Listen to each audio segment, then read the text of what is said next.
Alguien dijo lo siguiente, escuche la crudeza, faltan 17 minutos, es un tuit, para que abran los mercados.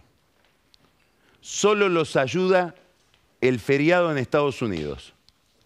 ¿Quién dijo esto? Mire, Silvina Batakis, el 3 de septiembre del 2018, hablaba del gobierno de Macri. Faltan 17 minutos para que abran los mercados. Solo los ayuda el feriado en Estados Unidos. Era premonitoria la frase, porque hoy los mercados la recibieron con el dedo hacia abajo. Las pocas operaciones con bonos en dólares que hubo, porque lo salva el mercado en Estados Unidos que estaba cerrado, el feriado, registra una caída de 10% en el valor de esos bonos, con un riesgo país que ya era altísimo, es decir, con bonos que ya estaban muy depreciados. Nota al pie de página, hay quienes recomiendan que si el gobierno fuera inteligente, hablaría con el Fondo Monetario Internacional para recomprar toda la deuda a estos valores. Las acciones en dólares caídas entre 8 y 14%, medidas en dólares. El contado con liquidación, llamémosle el dólar libre, el dólar al que se tiene acceso a través de compra de bonos, 280 pesos. Y bajó, llegó a 285 hoy.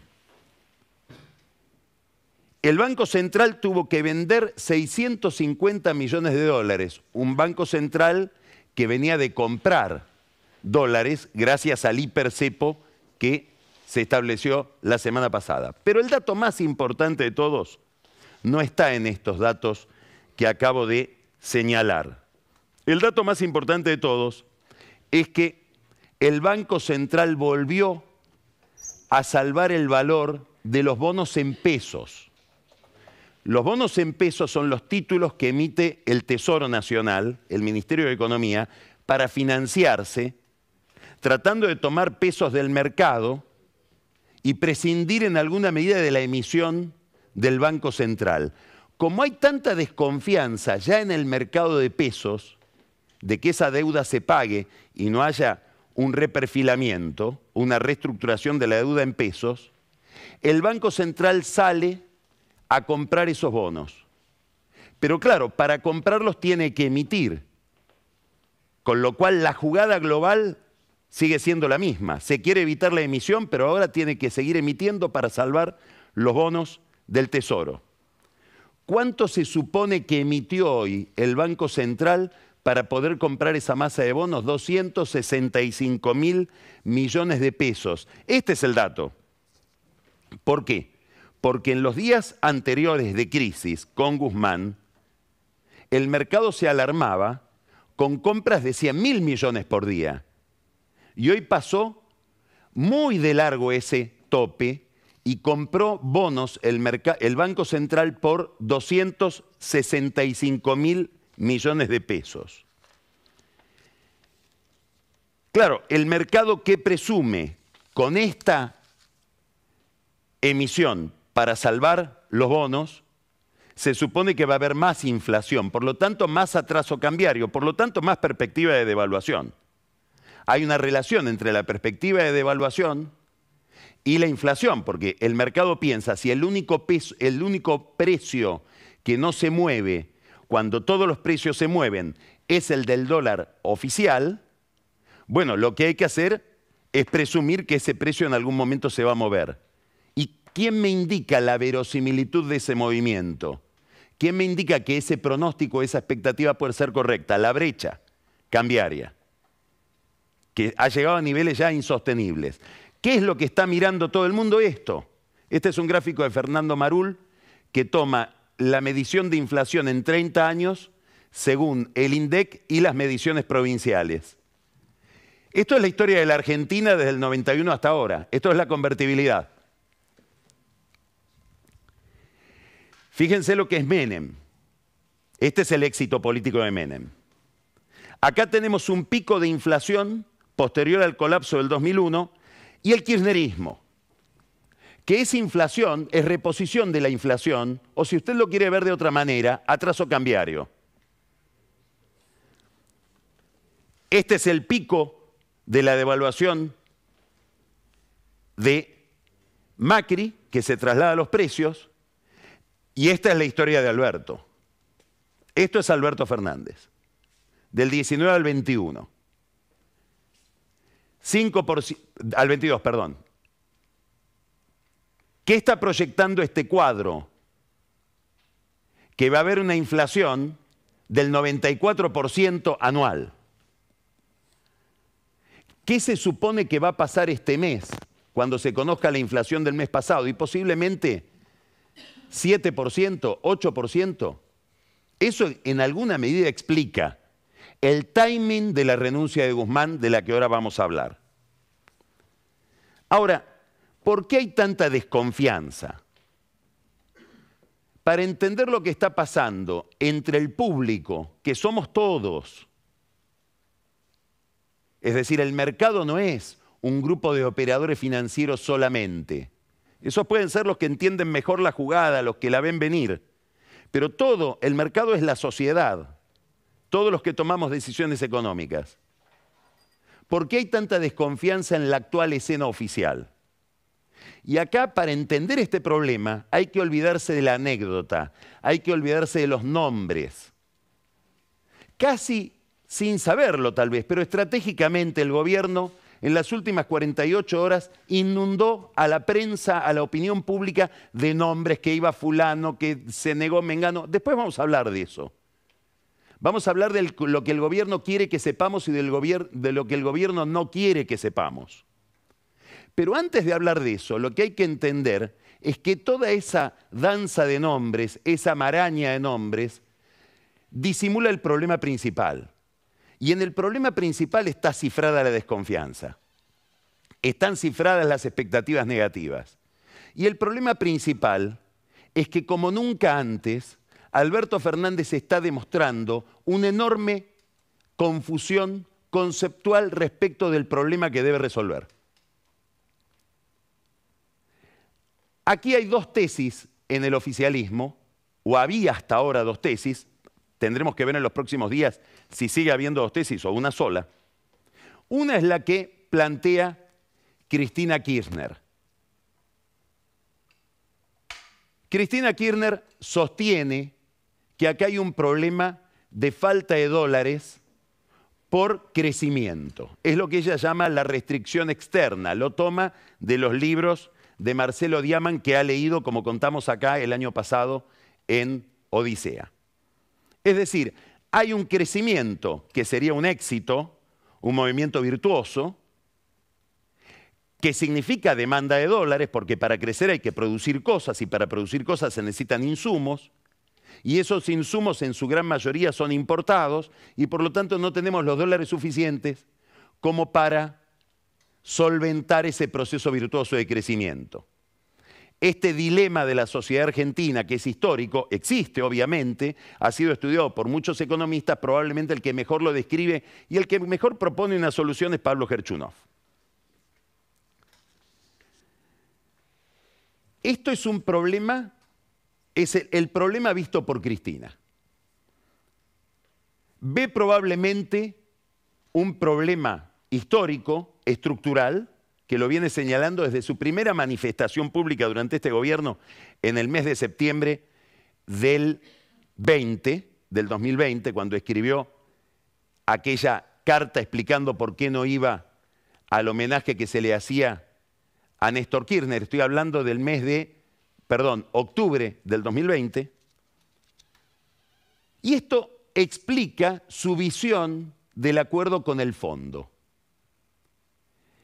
El viernes pasado, Alfonso Pratgay hizo una exposición en Tucumán para la Fundación Federalismo y Libertad, un simposio en el norte, y explicó lo que sería la carta de intención económica, el manifiesto económico de Cristina Kirchner, que está cifrado, está formulado en el primer manifiesto del Senado respecto de las relaciones con el fondo, donde plantean que tiene que haber atraso cambiario, dólar quieto, con lo cual se empieza a acumular la inflación y un atraso cambiario que determina después una devaluación. Tarifas congeladas, con lo cual hay una retracción enorme de la inversión en energía y hay que importar más combustibles, y esas importaciones de combustibles afectan todavía más la tenencia de reservas del Banco Central. Supone tasa de interés real negativa, lo contrario de lo que pide el fondo, es decir, que la tasa de interés que pagan los bancos por un depósito a plazo fijo, para decirlo sencillamente, que es la forma en que la gente trata de resguardarse de la inflación, tiene que ser inferior a la inflación. Por lo tanto, no voy al banco a depositar. Lo que voy a hacer es compulsivamente gastar todo eso. No quiero pesos en las manos. ¿Eso qué determina? Que no haya ahorro. Y si no hay ahorro, no hay inversión. La inversión depende del crédito y el crédito proviene del ahorro. Esto es una noción muy básica que probablemente muchos kirchneristas por su discurso suelen ignorar. Creen que la plata es de los bancos. No, la plata es de los depositantes y los bancos la prestan. Y por lo tanto, si hay atraso tarifario, si hay un banco central destinado a asistir al Tesoro como una de las misiones que el kirchnerismo impuso en la Carta Orgánica del Banco Central, sigue razonando Prat-Gay, lo que va a haber es una despreocupación absoluta por el déficit fiscal que se financia con emisión, dándole más plata al mercado y por lo tanto degradando más el peso, lo cual genera inflación. ¿Es el único motivo de la inflación? No. ¿Es el único problema de la economía? No. Pero cuando adquiere esta magnitud, cuando el Banco Central emite en un día 265.000 millones de dólares, tratar de explicar la inflación por otros factores que pueden cooperar en la existencia de la inflación es ridículo. Esta es una explicación, es una visión de la economía la que está planteada desde el kirchnerismo, que Cristina expone sistemáticamente todo el tiempo. El otro día desde Ensenada, el mismo viernes, el sábado sostuvo esta tesis. Cuando dijo, Melconian piensa de una manera, yo pienso de otra. Guzmán tenía otra explicación. Guzmán tiene una explicación, si uno quiere, más alineado con los profesionales de la economía o con el consenso de los profesionales de la economía. ¿En qué consiste esa explicación? Hay un déficit desbocado, en cuyo centro está el problema previsional y el problema de los subsidios a la energía que benefician casi exclusivamente al área metropolitana, que es donde Cristina tiene los votos, no a las provincias, donde los precios de la energía están mucho más actualizados, es más cara la energía. Ese déficit fiscal, no, por su dimensión, por la dificultad en sostenerlo, hace que los que prestan no le quieran prestar al gobierno, porque hay una altísima probabilidad de que no pague, como indica el precio de los bonos en dólares y ahora el problema de los bonos en pesos. Nadie le quiere prestar a un gobierno con ese tipo de descontrol fiscal. Por lo tanto, el gobierno lo que hace es emitir. Al emitir sobran pesos y esos pesos degradan, se trasladan a los precios en forma de inflación. Esta era la lectura de Guzmán. Esta es la lectura que está debajo, es la hipótesis de explicación del acuerdo con el fondo. Ahora, sucedió algo muy importante la semana pasada, que dio motivo para risa. Alberto Fernández dijo que no es que sobran pesos, como explica Guzmán, o como explicaba Guzmán, como sostiene el programa que está implícito en el acuerdo con el fondo. No, Alberto Fernández dice faltan dólares. Faltan dólares ¿por qué? Porque estamos creciendo tanto y tan bien que ya no nos alcanzan los dólares para los insumos que tenemos que comprar para solventar ese proceso de crecimiento. Primero es un dato falso desde el punto de vista estadístico. La actividad económica se mantiene planchada desde que rebotó después de la pandemia. Perdón, de la cuarentena. Pero lo importante no es eso, no importa si es cierto o falso. Lo importante es que el presidente, con esa frase, dijo: yo coincido con Cristina y disiento con Guzmán. Es decir, mi explicación del problema que tengo que resolver no tiene nada que ver con lo que yo me comprometí a hacer con el Fondo Monetario Internacional. Dicho de otra manera, yo pacté con el Fondo Monetario Internacional una terapia que no tiene absolutamente nada que ver con la enfermedad que yo tengo acá diagnosticada. Esta enorme confusión conceptual y política es la que está detrás de la desconfianza del mercado, es la que le genera a todo el mundo, a todos nosotros, una enorme incertidumbre, un enorme desasosiego respecto del futuro. Un presidente que dice, esto es un resfrío y aplica una terapia para la hepatitis.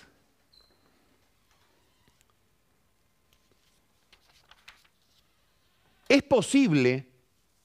No lo sé, pero si uno mira la película, y bueno, es posible que la gota que rebasó el vaso y que hizo que Guzmán presente su renuncia haya sido esta declaración de Alberto Fernández. Es decir, con esa declaración que dio lugar a muchas bromas por lo ridícula desde el punto de vista práctico y de las evidencias que está presentando la economía todo el tiempo, puede haber hecho que Guzmán diga, bueno, acá me están soltando la mano ya conceptualmente. Ya no es que no me respaldan para hacer lo que quedamos en hacer. Alberto Fernández directamente cree que no hay que hacerlo, es una diferencia enorme. Sobre todo para alguien que tiene que dar explicaciones en el Fondo Monetario Internacional sobre el grado de compromiso que tiene este gobierno con aquello que ha pactado. Y que ha pactado para renegociar una deuda, es decir, está pactando con un acreedor una receta en la cual no está comprometido. Esta, en el fondo, es la gran inquietud del Fondo Monetario Internacional. ¿Qué capacidad tiene este gobierno de implementar el programa que se comprometió a cumplir? Que por otra parte es un programa absolutamente demagógico, si uno lo quiere poner en esos términos. Ahora, es mentira que Fernández no sabía que Guzmán se iba. Es probable que Guzmán no le haya dicho me voy mañana, no se lo dijo. Pero la semana pasada hubo una charla entre Guzmán y el presidente, donde Guzmán le puso condiciones.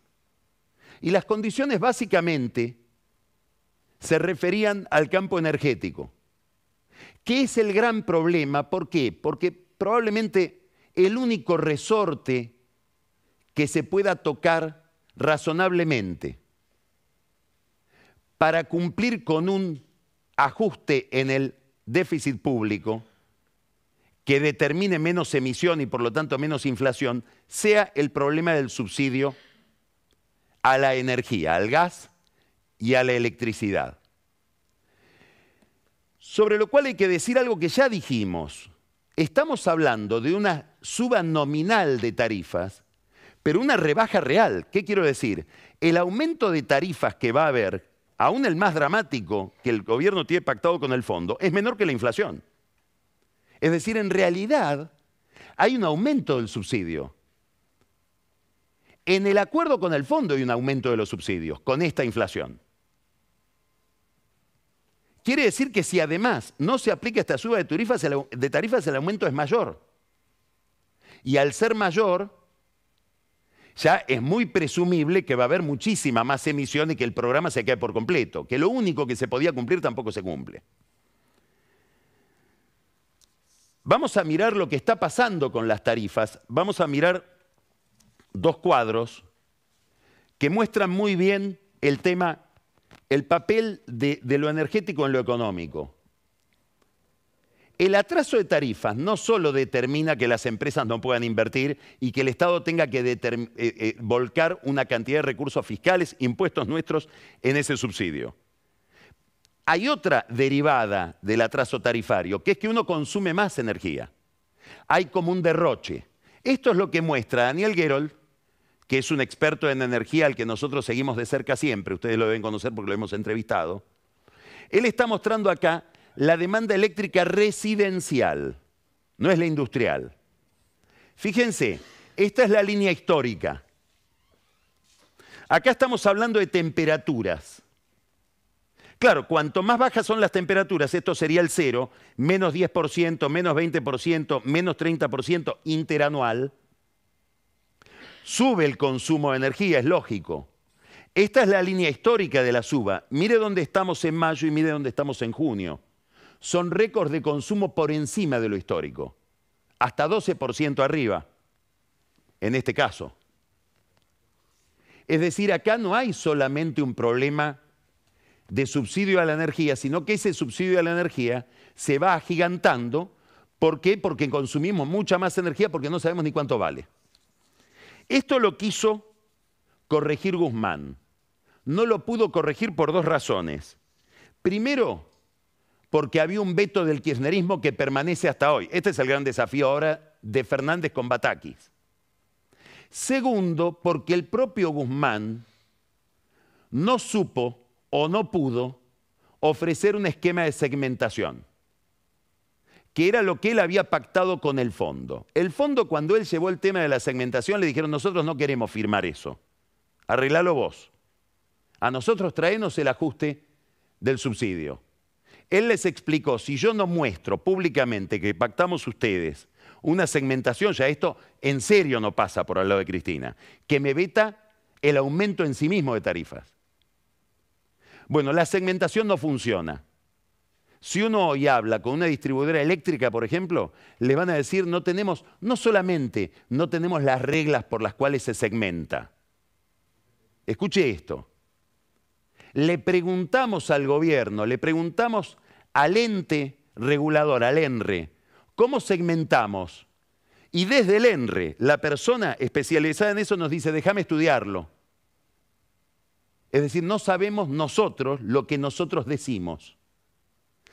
Además, no es que no está la segmentación, ni siquiera le llegaron a las distribuidoras eléctricas los cuadros tarifarios. Todo esto tenía que estar decidido el 1 de julio. Hoy es 4 de julio. Ya no está Guzmán y tendremos que ver cuánto compromiso tiene ahora Batakis con esta línea de acción. Después vamos a hablar cómo llega Batakis y por eso la pregunta es muy pertinente. Esto de un Estado que regula, que genera reglas, resoluciones que el propio Estado no entiende, se da también en el plano cambiario. Por ejemplo, River Plate vende a Julián Álvarez, recibe los dólares, los tiene que especificar al dólar oficial. Ahora quiere comprar un jugador. Pide los dólares, le dicen: no, pero si yo traje dólares. No. En cualquier momento le van a decir: vendé langostinos, como a Cherniakhovsky. Es decir, Jorge Brito de River, además de manejar River y el Banco Macro, va a tener que salir a vender langostinos para poder comprar jugadores de fútbol. Hay otro caso más patético todavía. Estoy hablando de una gran empresa, una empresa industrial importante, que quería traer unas maquinarias la semana pasada. Entonces, mandan la pregunta al Banco Central: ¿podemos importar estas maquinarias? Es decir, estamos en ese laberinto regulatorio que es el segundo párrafo del cepo que establecieron la semana pasada. Y el de legales del Banco Central les dice: no sabemos. Todavía no entendimos qué dijimos o qué nos hicieron decir. Quiere decir que además de un problema de administración de la macroeconomía, hay un problema ya de enredo, de gente que camina, se pisa el cordón de los zapatos y se va tropezando con sus propias iniciativas. Conclusión: el acuerdo con el fondo, si ya estaba incumplido ahora, navega sin luces. Jorge Argüello, el embajador en Estados Unidos, que es un funcionario muy responsable, está elaborando la agenda de diálogo con Biden, que aparentemente tiene muy buena predisposición de recibirlo a fin de mes en la Casa Blanca, Alberto Fernández. Hasta le pidieron que vaya Fabiola Yáñez por la empatía que adquirió Fabiola Yáñez con la mujer de Biden en la Cumbre de las Américas de California, de Los Ángeles. Ahora, ¿cuál es el tema con Biden hoy? Poder zafar del acuerdo con el fondo. Para eso hay que hablar con los americanos, hay que hablar con los alemanes. Están hablando con los chinos y siempre se olvidan de lo mismo, no hablan con los japoneses. que son los segundos accionistas del fondo, todavía no entendieron, a pesar de la experiencia anterior, que hay un trío que decide sobre la Argentina, que es Estados Unidos, Alemania y Japón. Están coordinados en Buenos Aires, están coordinados en sus cancillerías y están coordinados en el directorio del fondo en Washington. ¿Qué le quieren pedir al fondo? No me tomes dentro del déficit las compras de energía, las compras de gas. Por la guerra, no, porque no pudiste hacer lo que te habías comprometido a hacer. Detrás de la guerra, detrás del ataque de Rusia a Ucrania, entra de todo. Quiere decir que todo cambió. En los grandes centros de decisión están interpretando qué pasa en Buenos Aires. La semana pasada estuvo en Buenos Aires una figura importante del Departamento de Estado, uno de los principales funcionarios que atienden a América Latina en el Departamento de Estado en Washington, Mark Wells. Habló con funcionarios del gobierno, habló con Guzmán, ya hoy esa información no sirve más. Vino a preparar la cumbre con Biden, tiene que empezar a preguntar todo de nuevo. El fondo mira esto con desasosiego, porque tampoco quiere ser parte de una espiral inflacionaria, y mucho menos de un shock devaluatorio, que es lo que se presume que va a suceder en el mercado. De hecho, en los futuros del propio Banco Central está contemplada una devaluación. Guzmán se fue y dejó colgado al Club de París. Hoy tenía que estar en París, negociando con el Club de París. Se postergó el vencimiento. En cualquier momento entraremos en default. O viajará de urgencia Batakis. Alberto Fernández está entre el fondo y Cristina. Después de designar a Batakis, tuvo una charla con ella y quedó tranquilo, según le dijo a su entorno, porque Batakis le dijo: no te confundas, o no se confunda, presidente, yo soy fiscalista. Bueno, me quedo más tranquilo. Quiero que cumplas con mi programa, pero ya no se sabe cuál es el programa de Fernández, porque él dice que el problema no es la inflación, el exceso de peso, sino el crecimiento virtuoso que nos hace dependientes de dólares que no hay. Es decir, hoy, sobre el rumbo del gobierno, sobre la orientación del programa económico, sobre los instrumentos y los conceptos de los que dispone el gobierno para resolver el enorme problema de la inflación. Después vamos a hablar con Gerardo Martínez, el líder de la UOCRA, de qué significa hoy la inflación para los trabajadores. Sobre esos problemas hay más incertidumbre que el último día en que estaba Guzmán en el Ministerio de Economía. Cuando Guzmán le dijo a Fernández: mirá que si no me resolvés el problema energético, el problema de la conducción de la energía, problema que está planteado desde que se le insubordinó Federico Basualdo diciendo no hay aumento de tarifas. Estoy hablando de comienzos del 2021. En vez de ponerse a pensar, a ver, este muchacho por ahí me renuncia, ¿a quién lo podría reemplazar? Fernández no pensó en eso. Hay una versión oficial del reemplazo de Guzmán que dice que empezó el operativo de Sergio Massa, luz y sonido. Empezó Sergio Massa a cumplir su sueño en colores. ¿Cuál era el sueño en colores? Descender al gobierno como jefe de gabinete y convertirse en el salvador del gobierno, que sería para él la única vía rápida que lo podría llevar a una candidatura presidencial en el 2023. Para eso pedía todo. Pedía al Banco Central, pedía a la AFIP, pedía presumiblemente, ahí está su enemigo Joly, el Ministerio de Producción, y lo pedía en nombre de él y de Máximo Kirchner. Con lo cual le encendía una luz de alarma mucho más grande la que él solo podía prender en la cabeza de Alberto Fernández. Que lo dejó correr. Lo dejó correr como Cristina lo deja correr a Alberto.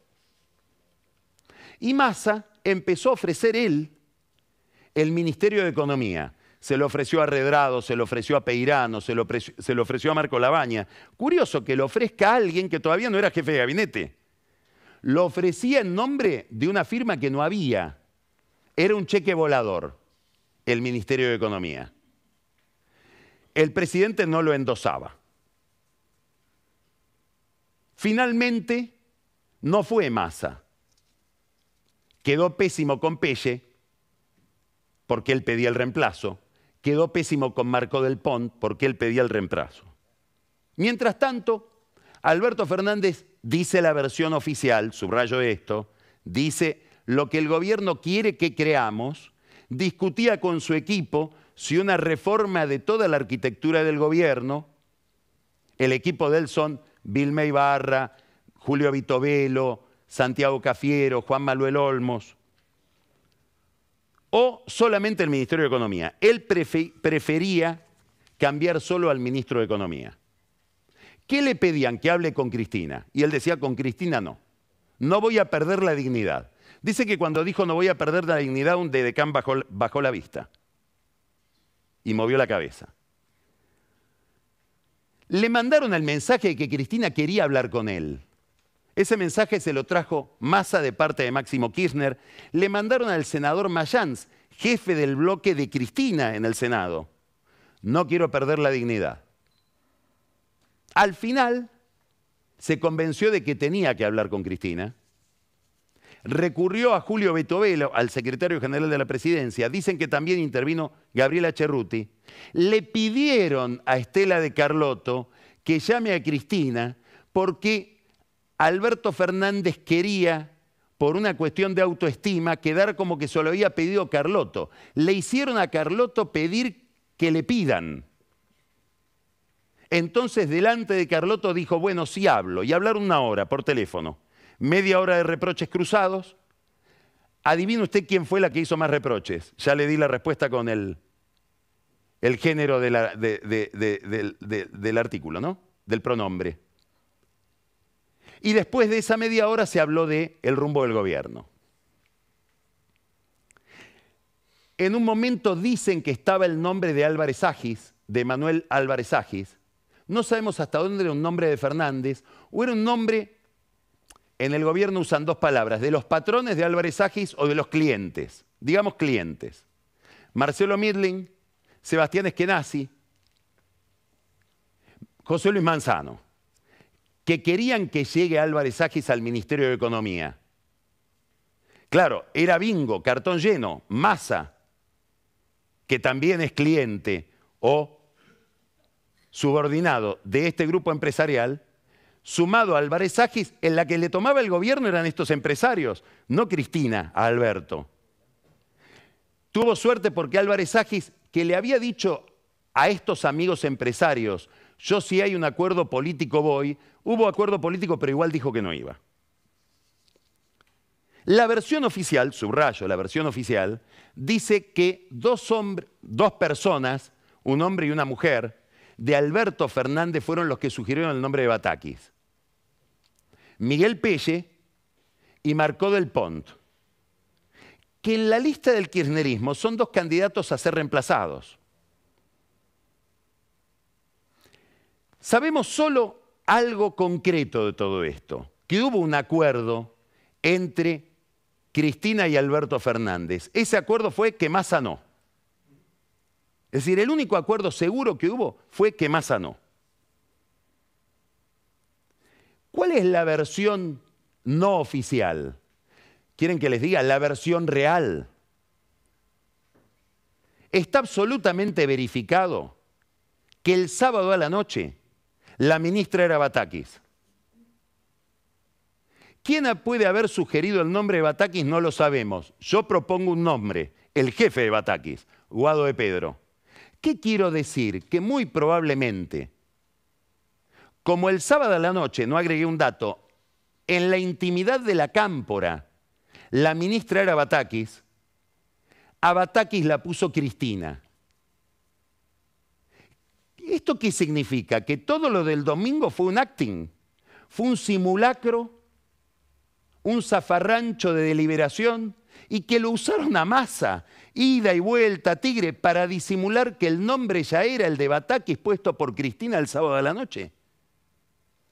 Y que eso se coronó con una conversación entre Alberto Fernández y Cristina para que Cristina le explique a Alberto Fernández cuál es el sentido de la designación de Batakis. Hay algún paranoico que dice, qué raro que Batakis al primero que le agradece es a Scioli, que también salió a decir, yo conseguí el teléfono, todos quieren ser parte de la operación. Después voy a explicar por qué. Este paranoico que dice por qué le agradeció Scioli, a Scioli, en realidad lo que se está preguntando, ¿por qué no le agradeció a Guado de Pedro, que era su jefe, y presumiblemente quien la promovió?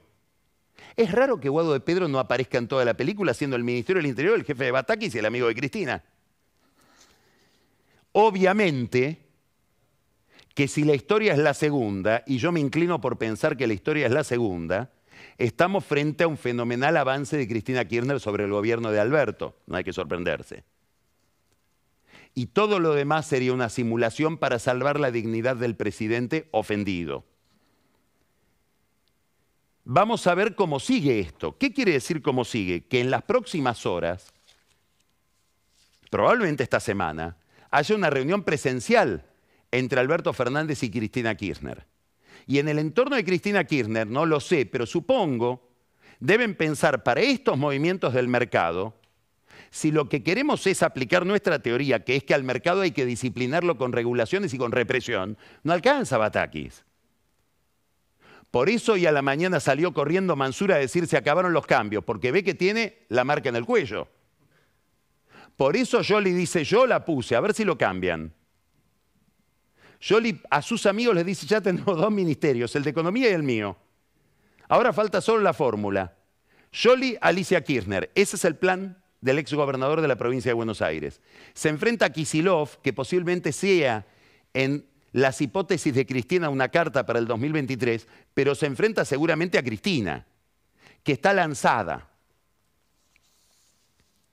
De esto quiero hablar. De Cristina. Cristina está en modo Atila. No deja crecer el pasto por donde pasa. La hemos visto el otro día en un estado de ánimo rozagante, en Ensenada, diciendo cosas extraordinariamente importantes que probablemente pasaron inadvertidas porque Guzmán, que parece ser más vengativo de lo que se suponía, le arruinó el acto con su tuit.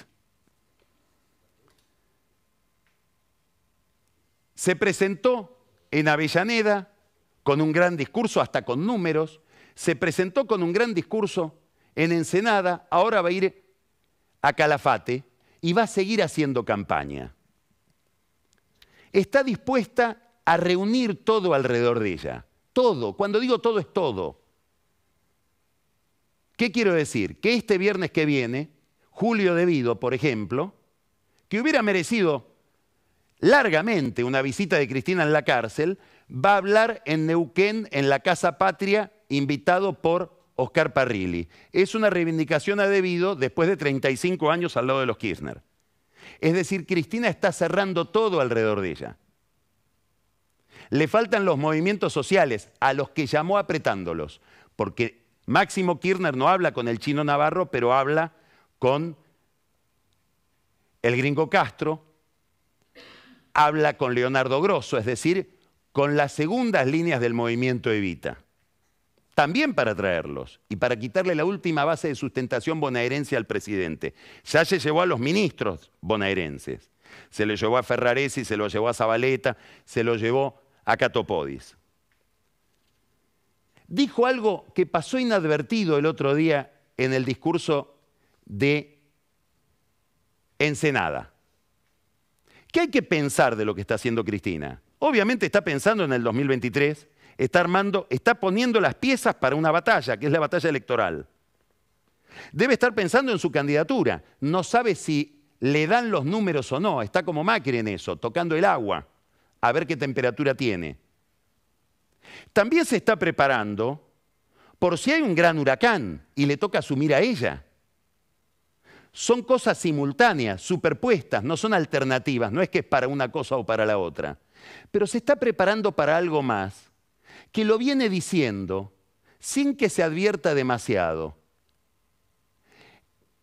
El sábado, en Ensenada, dice, Máximo me dijo, hizo una gran descripción del 17 de octubre, de la genética del 17 de octubre, estaba en Ensenada, al lado de Berisso, que ahí nació todo, pero dijo, Máximo me dijo, en el 55 no se animaron a meterlo preso a Perón por miedo a otro 17 de octubre.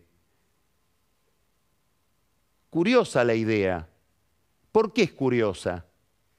Porque En la semana anterior, cuando estuvo en Avellaneda, lo felicitó a Ferraresi y le dijo, qué bien que estuviste, Ferraresi, porque la justicia te objetó una decisión del Consejo Deliberante de la Municipalidad y movilizaste a la gente en contra de la justicia. Y ahora recurro a un hecho histórico. ¿Cuándo volvió Cristina a escena después de la derrota del 2015? El 13 de abril del 2016, frente a Comodoro Pi, una gran manifestación de adherentes para hablarle al juzgado de Bonadío. ¿Qué quiero decir? Que Cristina le está hablando al tribunal oral que la va a juzgar en el caso de la obra pública de Santa Cruz. Y está relampagueando un 17 de octubre una movilización a favor de ella, que en su cabeza y en su concepción del tema judicial e institucional es absolutamente coherente. Es la escenografía de su ideología. Es el pueblo que me vota y que me da legitimidad frente a jueces que, como ella le dijo a un tribunal oral, a ustedes, ¿quién los votó? Esto está detrás de ese discurso y de estos movimientos y de esta activación con tanta carga política de Cristina. Dijo otras cosas interesantes al pasar. Lo saludó 20 veces a Julián Domínguez como, ¡ay, Julián, no te había visto! Es al primero que vio. Dice, acá tengo un ministro de Alberto. Alberto, vienen los ministros ya a los actos. Despertate, atendeme. Armá la mesa. ¿Qué quiere Cristina? La mesa que armaba ella cuando era presidenta, que almorzaba y comía todos los días con Alberto Fernández. Alguien que conoce mucho a Alberto me decía hoy, ¿sabés qué pasa? Quiero un lugar que no hay, porque esa mesa no hay para nadie, ni para nosotros. No gobierna con mesa este hombre, no habla con nadie, decide solo. Escucha a todos, pero lo que va a decir no lo sabe nadie. Cristina quiere un lugar que no está. No es que no está ella, no hay nadie ahí. Dijo otra cosa interesante, que fue la comidilla del oficialismo todos estos días. Dice, les voy a mostrar mi teléfono, cómo fue lo de Melconian, porque yo puedo mostrar mi WhatsApp, yo puedo mostrar mi Telegram, ella usa Telegram, es decir, mis chats. No sé si todos pueden. ¿De quién estaría hablando? ¿Quién es la figura pública tan importante en la Argentina del que se dice que tiene cosas que no son tan presentables en su chat? Hablo de vida privada, no de vida pública. Como dice ella, son los deberes, adivinar. En diciembre del año pasado hubo una comida importante. Fue en una casa de Guado de Pedro en Mercedes. Es Cristina y Lula. Esa es la trayectoria que ella está mirando. Es la trayectoria de un condenado que vuelve. Ese es el agua que está tocando a ver si hay temperatura. Y el regreso de Lula, que parece inevitable en Brasil, y el triunfo de Petro en Colombia, le puede estar dando a ella el clima de que se ponen de moda de nuevo esas ideas y esos liderazgos. A su vez, mira a la izquierda. Mañana, el Partido Obrero va a hacer una manifestación en González Catán. Quieren reunir 10.000 personas. En González Catán es donde más votos sacaron del repunte que tuvo la izquierda trotskista en La Matanza, que es el lugar del peronismo. También mira eso. Y es más, hay una especie de pesadilla en la cabeza de Máximo Kirchner pensando en Chile, es decir, en una rebelión de descontento sin rostro, sin conducción, sin alguien con quien negociar. Y eso también les aconseja radicalizarse. La oposición zafó, porque si hubiera sido Massa, Massa hubiera buscado el acuerdo con Gerardo Morales, eventualmente con Horacio Rodríguez Larreta. Y ese acuerdo, o la posibilidad de ese acuerdo, hubiera hecho crujir de nuevo la relación de Macri con el resto de Juntos por el Cambio, de Patricia Bullrich con el resto de Juntos por el Cambio, sobre todo con los radicales. Con Batakis se unifica el frente opositor. Se unifican sencillamente. Hay que criticar a Batakis, que además, hay que recordar, es la que elaboró la teoría y los números para quitarle la plata a Horacio Rodríguez Larreta cuando había que parar la rebelión policial en la provincia de Buenos Aires. Secretaria de Provincias, es la que hizo el paper. Dicen que con muchos errores contables. Por suerte está Batakis, que disimula que en la oposición también hay una crisis. Termino con esto. Hay que poner la lupa en un detalle estratégico. La semana pasada en el Senado se votó lo que se llama erróneamente una nueva moratoria previsional. En realidad es la incorporación de más gente al sistema previsional que no hizo aportes. Juntos por el Cambio votó dividido. 6 senadores del PRO votaron en contra. 18 senadores radicales se abstuvieron. A mi juicio es un dato de primera magnitud, porque indica que en un tema estratégico, como es el déficit previsional en la Argentina, que es el problema que está en el núcleo de la fiscalidad, la oposición no se puede poner de acuerdo.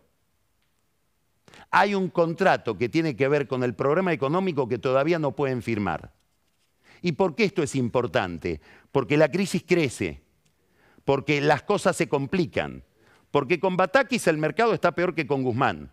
Nada garantiza que porque haya meramente un cambio de gobierno, esa agenda se va a liquidar tan sencillamente. Vamos a empezar, Odisea, hablando de todo esto con alguien, dirían en el barrio que